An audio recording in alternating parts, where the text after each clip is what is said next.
This is definitely going to be my last video on these Oscar predictions. I wanted to try and get this done yesterday, but I just didn't find the time to try and do them. Because I spent a lot of time yesterday uploading the videos and doing a lot of editing, and it went quite well, I thought, with Windows Movie Maker. So I was obviously some of you have been able to watch the videos on Facebook, and I've had quite a few bits of feedback, which is nice. I know I used the term a lot, and it's just one of them for me. It's nerves. That's all I can say. That's all I can say is the nerves just get to me. It doesn't matter if it's a pre-recorded video or a live video. I just seem to sort of, it goes over me basically. So we're gonna do 5 more categories ahead of the Oscars, which of course take place Sunday night stroke Monday morning. I won't be staying up to watch them, which I haven't actually done for the last couple of years, because for the one thing, my mum doesn't have Sky movies, so I can't watch them. And I'm not in on there. I'm off tomorrow morning, which is always nice, so I can work on the piece on who's won and that. So yeah, so we'll get underway with the Best Supporting Actress nominees, starting with Kathy Bates, who's nominated for a 4th Oscar as Bobby Jewell in Richard Jewell. Laura Dern nominated for her 3rd Oscar as Nora Fanshawe in Marriage Story. Scarlett Johansson, who's been nominated not once but twice for these awards. This is her nod in Supporting Actress as Rosie Betzler in Jojo Rabbit. Florence Pugh nominated for her 1st Oscar as Amy March in Little Women, and Margot Robbie nominated for her 2nd Oscar as Kayla in Bombshell. So obviously we're going to try and get the weakest contender out the way, which is Kathy Bates. It's worth knowing that she is a previous winner. Those of you who saw Misery all those years ago, she was absolutely terrifying as Annie Wilkes in that film. In Misery, it was fantastic. It's one of my favourite villain performances of all time. And it's nice to see her back, with a nomination. I think obviously the issue with Richard Jewell was that it didn't do as well with the Academy as everyone expected, and obviously with the fact that it's the only nomination the film's got, she's pretty much out of contention. Again, the 3 other sort of actresses who are all very good looking, but they're also very talented, being ScarJo, Florence Pugh, and Margot, all very attractive but also very talented. I think, given the fact that Laura Dern's just been steamrolling her way towards the Supporting Actress Award, she's pretty much locked and loaded. And it's a shame with the other 3 contenders, because they all, from understanding, because I've only seen ScarJo's performance in JoJo, and she was a lot of fun in that, but I never got round to watching Margot or Florence.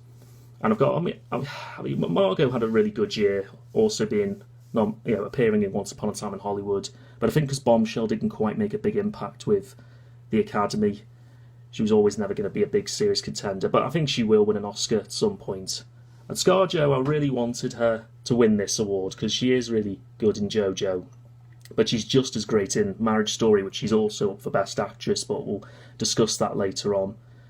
And of course Florence. I think Florence is one of those young actresses who sort of come out of nowhere in the last 3 or 4 years, and she just delivers some really great performances. Last year she did Fighting With My Family, the WWE biopic, and then there was Midsommar, which I didn't see because I'm a wuss when it comes to horror. But from what I heard, she was great in that as well. And Little Women, it's nice to see that she stands her own against the likes of Meryl Streep and Saoirse Ronan in that. So I was delighted that she finally got an Oscar nod. But I think it would have been nice for her to have won the BAFTA last week. But it's one of them with Laura Dern. She's just unstoppable. She's won all the major awards. Even last night, she won Best Supporting Actress for at the Independent Spirit Awards. So she's pretty much locked and loaded to win. And it's good for her because she's been around a long, long time. A lot of people know her from Jurassic Park and Big Little Lies, and she was in Star Wars: The Last Jedi as well. So yeah, and she does deliver well in Marriage Story. She doesn't have a lot of screen time, which is probably one of the reasons why I wasn't rooting for her as much. Because I think, as I say, Scarlett Johansson would have been my preference, or Florence for that matter. But yeah, no, I think Laura Dern's pretty much locked for the win. And which is fine because she's a likable actress, and she always gives good speeches and that. So yeah, we'll see what happens. But my prediction is Laura Dern for Marriage Story. Best Supporting Actor nominees are Tom Hanks, nominated for his 6th Oscar as Fred Rogers in A Beautiful Day in the Neighborhood. Anthony Hopkins, nominated for his 5th Oscar as Pope Benedict in The Two Popes. Al Pacino, nominated for his 9th Oscar as Jimmy Hoffa in The Irishman.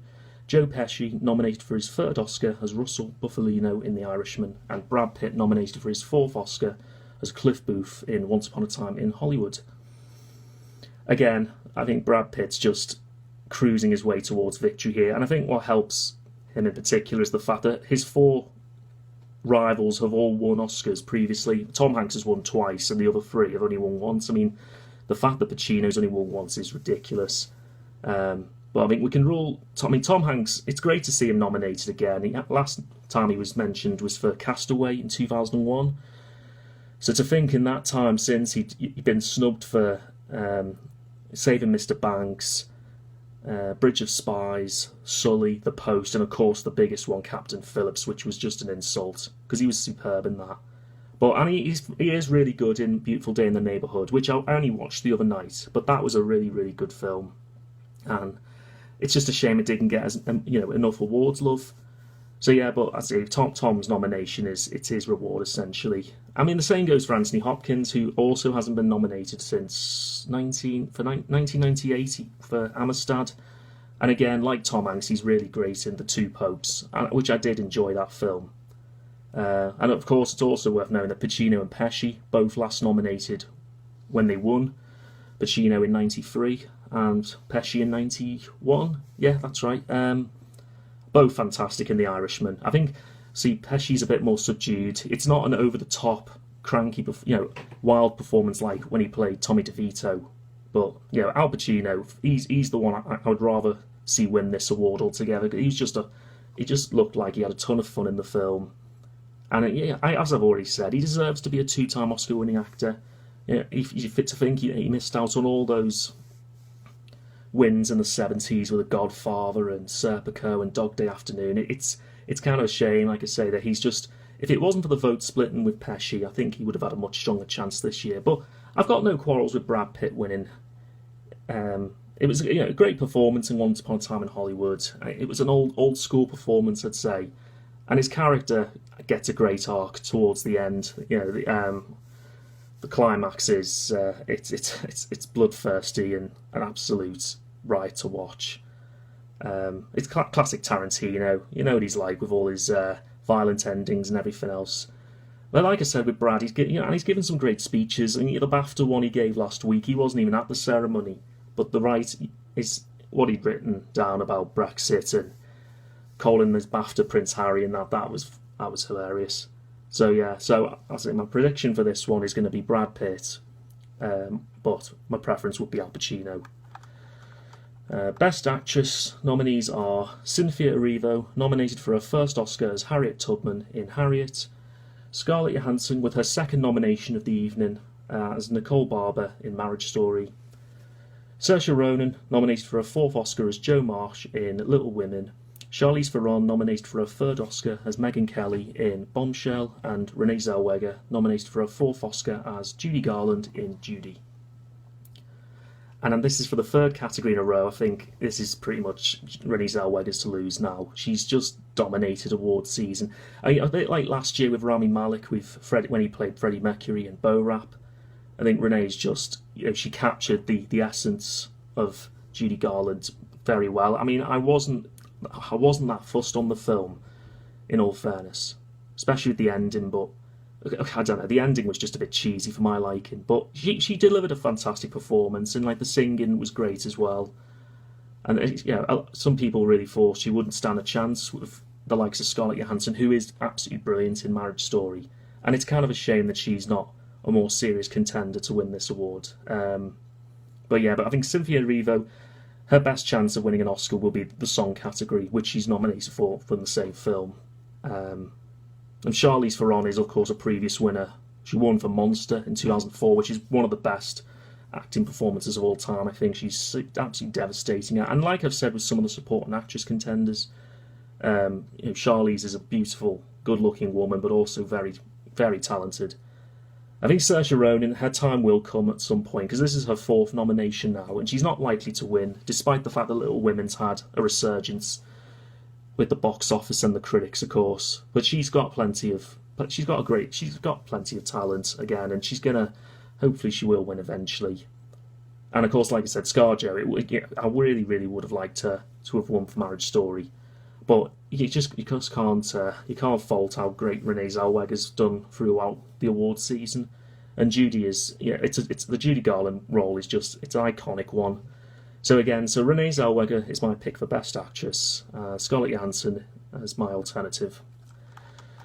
Then we get to the Best Actor nominees. They are Antonio Banderas, nominated for his first Oscar as Salvador Malo in Pain and Glory. Leonardo DiCaprio, nominated for his 6th Oscar as Rick Dalton in Once Upon a Time in Hollywood. Adam Driver, nominated for his 2nd Oscar as Charlie Barber in Marriage Story. Jonathan Pryce, nominated for his first Oscar as Cardinal Bergoglio, I think it is. He goes on to be Pope Francis anyway. And Joaquin Phoenix, nominated for his 4th Oscar as Arthur Fleck in Joker. Yeah, it's got to be Joaquin Phoenix, hasn't it? He's menacing and completely terrifying in that film. I mean, like I've already said in the past, I think Heath Ledger gives a better performance as the Joker in The Dark Knight, which is, again, I think is a more superior film to Joker itself. But yeah, Joaquin Phoenix just absolutely dominated that film from start to finish, and I'm so glad he's dominated. He's been completely in command throughout award season. I think his speeches obviously have been a bit of a mixed bag, quite controversial at times. I mean, the BAFTA one, I know, raised a few eyebrows, but at least it got positive feedback from the audiences and Twitter and everything else. But yeah, it's just so compelling, his performance. And again, he's never won an Oscar. He should have won for Walk the Line years ago, and he lost to Philip Seymour Hoffman, which was a frustrating one at the time. Arthur Fleck. It's a character that a lot of people just sort of they sympathise with, even though he does become, the psycho we all know and love. It's like, well, yeah, we see what Arthur goes through in the film, and it's no wonder it all pans out the way it does. I mean, I guess I think with the other contenders, of course, Adam Driver was brilliant in Marriage Story. It's such devastating at times. In the scene where him and Scarlett Johansson have it out in his apartment, that's one of the best acted scenes I've seen in a long, long time. And now that he's finished with the Star Wars trilogy, at least he can now sort of focus on more sort of potentially big projects and that. I did like Leo a lot in Once Upon a Time in Hollywood. It was a good role for him, but I kind of feel as though, I don't know, it's one of them. He has a couple of great scenes in it, but I think I would have left him out for Taron Egerton from Rocketman. That was what I felt when the nominations were read out, because the final 2 people I've mentioned, Antonio and Jonathan Pryce, the 2 of them never been nominated before, and I'm glad for Banderas, because everyone's always associated him with The Mask of Zorro, and it's still a great film. That he's a guilty pleasure and everything else, but it's nice that he finally got some reward for his acting. But I wouldn't see him as a contender. And Jonathan Pryce, he was brilliant in The Two Popes, and it's just a shame it was such a strong category this year. Because to think, of course, you've got Taron Egerton who's snubbed, De Niro snubbed for The Irishman, Christian Bale was terrific in Ford v Ferrari, Adam Sandler, of course, got a lot of praise with critics and fans for Uncut Gems, which is now on Netflix. But even I watched A Beautiful Day in the Neighborhood the other night, and Matthew Rhys was terrific in that, and it was such a strong performance. But like I said, it's just this year Best Actor was really, really, really stacked essentially. So my prediction will be Joaquin Phoenix for Joker, and no alternative. It's got to be him. It's got to be him to win. And finally, the Best Picture nominees. Excuse me. The Best Picture nominees are 1917, Ford v Ferrari, The Irishman, Jojo Rabbit, Joker, Little Women, Marriage Story, Once Upon a Time in Hollywood, and Parasite. So we've got nine terrific films. Obviously, Little Women I haven't seen, of course, but I'm just going by what all the critics and fans have been saying. It's a very strong lineup. I think Marriage Story and Ford v Ferrari would probably be the two weaker ones, but I still thought they were both excellent.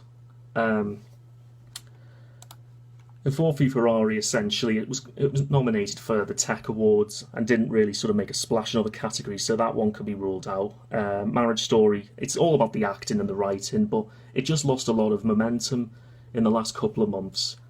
And Little Women, I mean, has a resurgence with critics and fans in recent weeks and that, but I don't think that's going to be a serious contender. Joker, of course, got the most nominations, which was deserving because it was just excellent, the film. But I think it's all about Joaquin Phoenix, and I think it'll probably win Best Score. Jojo Rabbit was a delight, but again, I think the film's only chance of winning is probably adapted screenplay, and I think the subject matter was always going to be quite controversial to some people, like a kid's film set in World War II with Hitler as an imaginary friend. It was always going to raise a few eyebrows. Of course, my preference for my favourite film of the 9, or the 8 really, The Irishman was just so compelling. I mean, it was a long film, I'll agree with that. It was very long. But yeah, I was just mesmerised by the acting and everything else. It was classic Martin Scorsese, and the cast they were excellent. And it's just a travesty, as I've already said, that out of all the Best Picture nominees, it's the most likely one to not even win an Oscar tonight. So I'm dreading what's going to happen when I wake up tomorrow morning. Once Upon a Time in Hollywood again, I really liked that. Not Tarantino's strongest. I still think Django Unchained's the best. And again, like The Irishman, I think that film might struggle to win a lot of awards tonight. Aside from Brad Pitt, it will probably get production design as well. But yeah, so I don't think that one's going to be. It's essentially going to be down to 1917 or Parasite. I think both those films are magnificent in their own way. 1917 it was everything. The way it was shot was groundbreaking. Simple-ish story. I'll agree with that, but yeah, I was just sort of hooked throughout. And as I've already said, when I watched it at the cinema, I was just proper tense throughout. And the fact that 1917, it's just dominated with winning Golden Globes and the BAFTAs.